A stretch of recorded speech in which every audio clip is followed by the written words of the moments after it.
Here I've mounted the rubber isolation grommets for this motor plate. You can see how they just sort of slide in these open circle channels, these round channels that are open and narrow, for a narrow section on each side, and you just sort of squeeze the grommet and slide it in. Now the color you're seeing around the center bushing is shrink tubing. I put a layer of shrink tubing around the bushing because these grommets weren't necessarily made for this machine. They were made for voice and music machines, but they were nearly the perfect size. I knew that the inside diameter would be just a tiny bit oversized, and I wanted to have a good tight fit like it was supposed to be, so I put a piece of shrink tubing over the bushing and shrunk it down so that it would fit nice and tightly. No big deal. It was one of those things that if I wasn't able to do that, it would still work fine, but I just wanted it to be perfect. So here's what they look like on the side. And the originals, here's an original right here. So virtually identical to the originals. Actually a little bit thicker on the top portion, that top flange, which is really good. That'll actually give it a little better isolation. That just might be that this was squished down and hardened that way. So there you go. I'm going to go ahead and mount this motor plate onto the I guess I'd call it a scutcheon or trim, and get going on this record player. Here I'll go ahead and mount this escutcheon plate, for lack of a better expression, right here on the motor plate. And this is a little tough to do one-handed, but you kind of see how it goes. And of course the motor mounts, or the plate mounts, are right under here, and they go, you can see where the holes are going to made up. And so we're getting close. I'll go ahead and put this part all together and see what else there is to do, and I will probably have it quite a bit more assembled when I pick up this video. Well, there you have it. Those rubber grommets worked out perfectly. The way the bushing is set up, it prevents these from being squished down too much. And one of the reasons I wanted them is they were exactly the right height, so these grommets are not going to be compressed too much, because that tends to stress the rubber, and the rubber hardens faster when it's compressed too much. And so these are going to work great. They'll provide a really nice suspension effect for this record player. And they position the record player motor plate perfectly. So I think this is going to be great. A lot of times with these record player parts, since voice and music was sort of the prevailing brand of record player that most radio manufacturers used, and there are a lot of parts available on voiceofmusic.com, thevoiceofmusic.com, then those record player parts, a lot of them can be adapted to others, as you see here. This is not a Voice of Music machine as far as I know, yet these parts could be adapted very well. Gary has a pretty good selection, so you do not have to give up hope just because things like this are shot on your record player, and you don't have to improvise too much. This is a tiny bit of improvisation, but not much. These are doing the job they were intended to do. It's just that I had to make a little bit of compensation for a difference in the inside diameter, and that's about it. So I'll go ahead and continue on with this. If you take a look inside the tone arm for this Zenith, you'll see that it actually is set up for the basic half-inch mount cartridge. So I take this little clip that came with the cartridge, the crystal cartridge replacement kit, and if I set it down in there, see if I can get it to focus, set it down in there, you see that it fits perfectly. That's going to be an ideal way to mount that cartridge. And so I don't think this is going to be any trouble at all. My biggest trouble is going to be that maybe it's going to be too light, and I might have to add just a little bit of mass right in here somewhere to make this thing track properly. Because if it's really great if they're light, because they don't wear the records, they don't wear the needle. But the trouble is if they're too light, then they'll bounce around, because these are not really suspended record players. They're not suspended super well. The speaker's mounted right there with it, and so all the vibration's transmitted right to the record. And any vibration, if it's too light, will make it dance on the record. So what I'm going to shoot for is probably about 3 to 4 grams of tracking force, maybe a little more, and maybe I won't have to do anything to get to that point, and maybe I'll have to cut down. I just don't know yet, but as it looks, it doesn't look like there's going to be an awful lot of weight up front, and I don't think that tracking force is going to be my problem. As you can see, I'll just run the signal cable right up along the tone arm, and I'll wrap around the I call it the gimbal, whatever, you know, the mount for the thing. I'll wrap around that and then come out through the hole in the record changer little wooden plinth. So this is going to be a real piece of cake. I don't think this is going to be a difficult one to do, other than setting up the tracking force and all that. And that's great, because I really didn't put a lot of time into my estimate on this one. You know, I didn't add a lot of time for the record player because it didn't look that complicated when I first looked at it.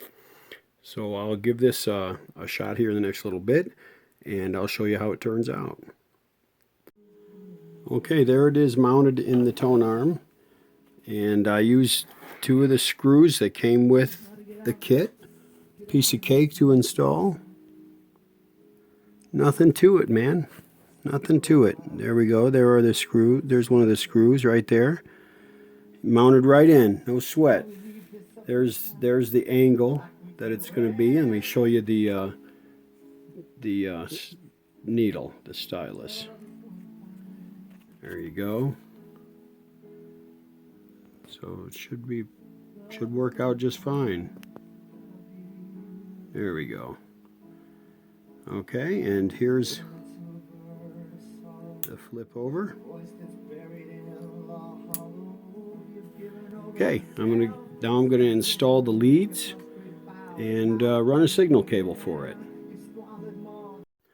Okay, check it out. This is that record player for the Zenith. It's all ready to go in the radio. I have a little bit to do getting the cabinet ready before I can give this a shot, and I haven't yet hooked this up to the radio to see how it sounds. So this is just mechanically. It seems to be in great condition mechanically. Now this tone arm is a little bit light, and I suspected that might be a problem. So when I take it off the lock here, see, it just doesn't want to come down like it's supposed to. So I'm probably going to have to put about, I don't know, 2 or 3 grams, a couple of healthy washers up in there and secure them. And I'll do that again with that 3M. I don't like to glue things. I'll do it with the 3M because I can remove it if I need to. And that 3M adhesive that I talked about earlier, I'll put a few grams in here, and that will give me the tracking weight that I need to run properly on the records. But for now, I just want to make sure that mechanically it works, and then I'll go ahead and adjust the tracking force once I get that squared away. And so let me give you a little quick demonstration of the machine operating. Alright, so I'm going to put it on, let's put it on 45.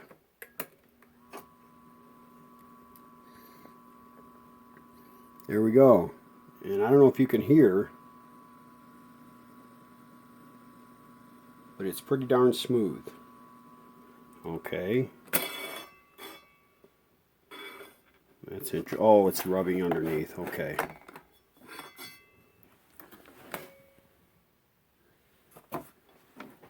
Alright, well, I can fix that. No big deal. I must have bent that lever just a little bit, so I'll take care of that. Okay, there we go on 33.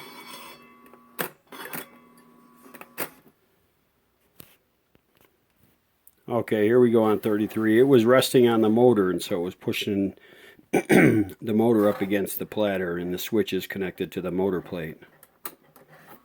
There we go, 33. Nice and smooth. No problems at all.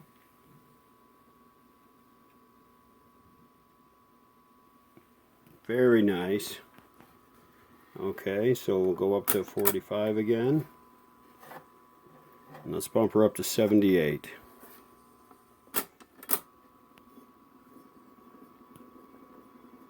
Just a little bit more of wheel noise at 78, but then it is turning, you know, almost twice as fast as the 45. So, but it's doing the job nicely. I repainted this wooden sort of makeshift plinth, and it doesn't look too bad actually. So I think I can call this mechanically ready to go. And, you know, cleaned up, lubricated the bearing. On this flocking, I find I use a pretty powerful vacuum, but I don't like to rub my vacuum right up against the flocking because it'll tear it off of there. So I hold it a couple of inches above the surface, and then I will brush it with a toothbrush. And I always brush out this way toward the outside, and it gets it pretty clean. This flocking was really dusty and had a lot of pet hair in it and was a little bit beat up, but this is as clean as it's going to get. It looks pretty darn good. It looks better actually in real life than it does under the harsh light of the camera. But I think that this thing is going to be real nice. I think it's going to be a nice machine. I'm actually kind of envious. I wouldn't mind having this machine because it's simple and a good cartridge, the right tracking force, and it will sound as good as a 40s vintage. Well, this is actually late 40s, early 50s vintage record player can sound. Next time you see this record player, it will probably be in the cabinet. Although I may do a real quick video clip once I get it hooked up to the radio. I'm not too keen on messing with it too much, though, on the bench with records and so forth, so I'll probably just put it in the cabinet to do all that testing. All right, that's all for the moment. Here's what I mean. I've taken a couple of washers and some of the 3M adhesive, and I pushed it in there real firmly, and I've never had that stuff come loose. As long as it's clean when I start and I have a good surface, then I'm good. And it's hard to see in this video, but it is several millimeters away from those terminals, so I'm not worried about any shorting. And even if it did fall, it would be a matter of simply putting another one there. I mean, this is a good way to do it, guys. Don't be gluing stuff in these things, because then you're really tearing them up when you try to get it out. And you will have to get it out. I promise you'll have to get it out someday, or someone will. Real quick, here's the underside of this, and when it's all finished up, let me turn the lights so we can, there we go. You can see. Here's something that's curious, this tag. This tag sort of hints that this thing was made this way, but I suspect this piece of wood came from a radio or, you know, some sort of console cabinet, and this tag was in that cabinet, and it has nothing to do with the record player, or it's not just about the record player. But anyway, here we go. There is the motor, the switch plate, you know, the motor plate with the switch. The wiring is all connected. Everything's all cleaned up. Really simple, not much to it, nothing complicated. There are those grommets I replaced. There is that, I guess, sort of like the pivot post with the bearing that it rests on. And the ground connected to the motor plate, and then this, of course, this ground goes off to the ground that is then connected to the pickup, to the cartridge, you know, ground, and then this loose ground wire here is going to go off to the radio ground. So the whole thing will be grounded ultimately at one point at the radio, which creates that sort of uni ground or common ground, so we don't have ground loops causing hum. So I think this should be okay as far as that goes. Getting close to putting this thing in. I'll put a connector on. I'll run the pickup wires. I'll put a connector on them so that I can connect into the back of the radio, and that should be all I need. Here's a quick and dirty check of the Stylus force tracking force. Basically, it's a pressure Stylus force gauge that I bought at my favorite store in Salt Lake City, my favorite shopping center. That place called Ray Elko, R-A Elko, and they sell me all kinds of vintage stuff. This thing was a brand new in the box. I mean, never been used. Stylus pressure gauge, made by Gerard, made in England. Back in the day, this, looking at the logo and looking at the type of gauge this is I'm guessing late 50s. And what's really cool is it even came with the instructions. So I really love it, man. This thing is, the box, even the box is in good shape. This thing was never really used. And okay, this is quick and dirty. Now with these kind, you have to overcome the static, like the static friction. You can't really look at it at your readings when you first start to lift the tone arm, because there is a static friction component that you have to get out of the picture first. So what I'm trying to do is, if you see this little tab right here, that little tab, when it's centered, you know, between those two lines, that is when the stylus pressure is what it is to hold for the tone arm. And you basically set the tone arm, or I'm sorry, the stylus right there in that little cup. It's not going to hurt it. Set it in that little cup. Now I've got the needle guard on there. That's not going to make any difference. That thing doesn't weigh anything. And you set that in the cup, and then, you know, technically I should be absolutely level, blah, blah, blah. It's going to give me a quick and dirty, so I know I'm in the ballpark. So then you push this lever down, and then it starts to move. But again, you want to get it to where it moves past that center, and then come back to see where it is when it's centered, where the stylus pressure is when it's centered. Oops, I moved it. That explains some things. All right, let me take it again. So now let's lift it off of there. Now you bring it back to where it's centered.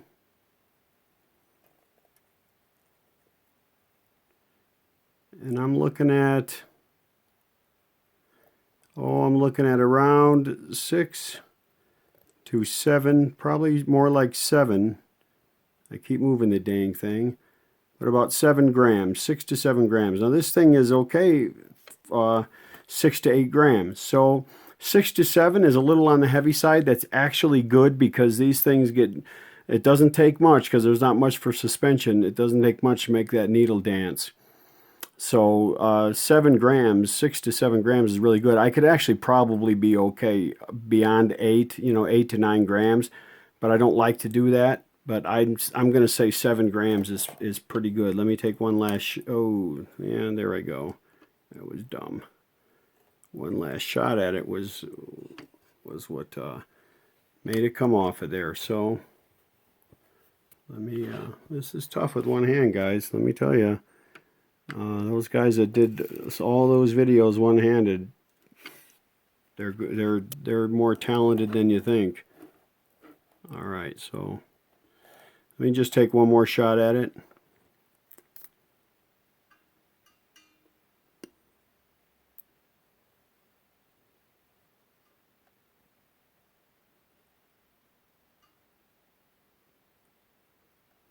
You kind of have to average. This isn't a real accurate thing. This is just sort of a quick and dirty. Just a quick and dirty. Yeah, it's centering, averaging centering right around 6 to 7 grams. So I'm going to call that okay. We'll see how it plays. All right, guys, I was born impatient. I've been impatient as a child, and I'm impatient now. I couldn't resist just trying it, just seeing if it worked. I usually don't do this, but doggone it, I wanted to see if this one would work. So what we have here, let me give credit to those that deserve it, playing a little bit of Carpenters from Close to You.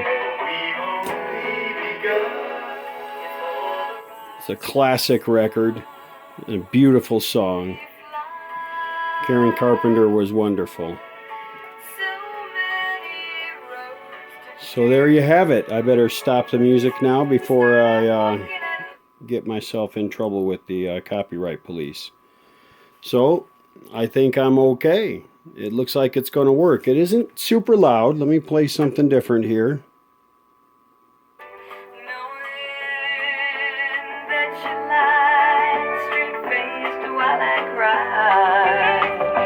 Still I look to find a reason to believe someone like you. But you know what? When that thing is inside the cabinet and you get the resonance of the wood, it's going to be quite a bit louder than it is. It's going to seem louder than it does right now. So I think that's going to do it. I think I can feel comfortable that this turntable, this record player, is going to do its job just fine.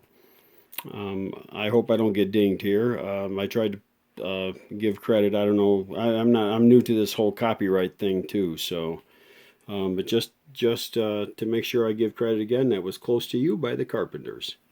All right. Next time you see this, it'll be in the cabinet.